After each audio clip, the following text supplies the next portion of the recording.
السلام عليكم soo dhawaada asxaabi maanta barnaamijkeena waa dahqaad waa ay fardoolidii macbadku maxaad ka taqaanaa nala sii joogo sii daawo barnaamijka 2 daqiiqo kaliya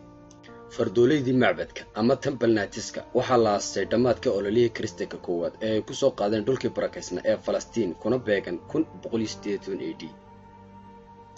waxa aasaasay 9 nin oo Faransiis ah kana tirsanaa ciidankii kristanka uguna horeeyay Dibay sababta loo aasaasay ayaa waxa ahayd in ay ilaaliyaan nabadgelyada dadka kristanka ah ee u soo xajinaya magaalada Qudus halkaas oo ay cashuur badan dadka qaadi jireen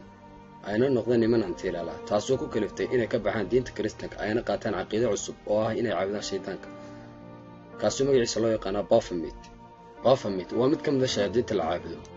ugu dambeyntiina iska hor yimaadeen kaniisadda oo iyadu ka soo horjeedeen la caabudo shaydaanka taariikhdu markay ahayd 1307 AD waa la soo qabqabtay waxaana la horkeenay maxkamadda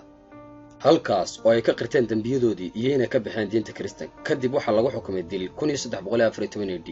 ayaa lagu fuliyay xukunkii dilka waxaana la gubay iyagoo nool waxaana ku jiray hogaamiyahoodii Jacques de Molay oo ahaa ninka horboodayay laakiin se laguma guulaysan in la wada laayo sababtoo ah qayb ka mid ah fardooladii ayaa waxa u baxsay waddanka Ireland oo uu xukumayay Robert Bruce